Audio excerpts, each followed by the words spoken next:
তিনি অকৃপণভাবে মিশন তপবনকে সহযোগিতা করে যান। আমরা এক ডাকে তাকে কাছে পাই। আজও তিনি আমাদের মধ্যে উপস্থিত হয়েছেন, আমরা ধন্য। এখনই আমরা আমরা ধন্য হচ্ছি, ঋদ্ধ হচ্ছি। অতি দুঃখের সঙ্গে জানাচ্ছি আজকে ওনারই দেওয়া, ওনারই দান করা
মানুষের জন্য কাজ করতে পেরেছি।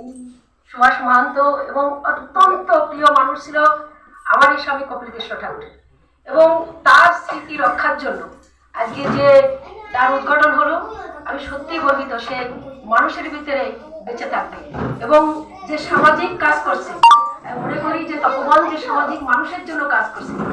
মানুষ পৃথিবীতে একলে যে স্বামী ঠাকুরের যেটা বুঝেছি যে জীবে দেয় নামে রয়েছে মানুষের নিষ্ঠে আসার পৃথিবীর সব ক্রিয়াবষ্ঠা। আমরা এই পৃথিবীতে এসে যদি মানুষের জন্য কাজ না করতে পারি, জীবের জন্য কাজ না করতে পারি, তাহলে আমাদের জীবনটাই বৃথা। আমরা সকলের স্তরে সকলের মানুষ, আমরা একে অপরের জন্য এই পৃথিবীতে একে অপরের উপকার করার জন্যই আমার ধর্ম। সকলকে আজকে আমার শরীর খারাপ, আমি ক্ষমা চেয়ে নিচ্ছি।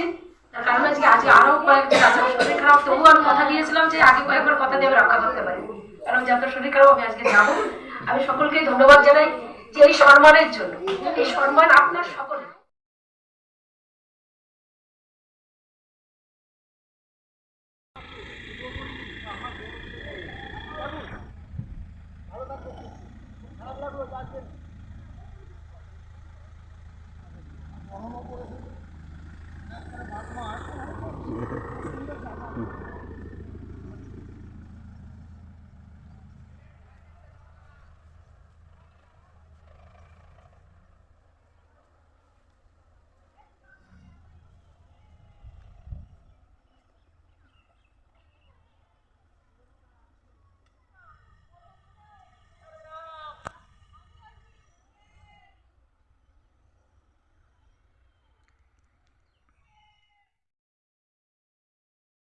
যথাক্রমে নীরেশ ভৌমিক, কথাটা বলেন, তপন মণ্ডল, মাননীয় কপিল কৃষ্ণ ঠাকুরের স্মৃতিকক্ষ উদ্বোধনে কিছুক্ষণ আগে উদ্বোধন হয়ে গেল।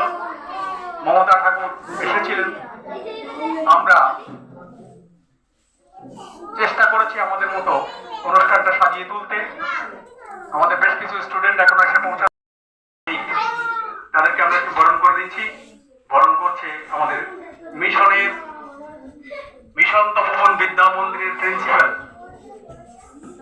পম্পা রায়।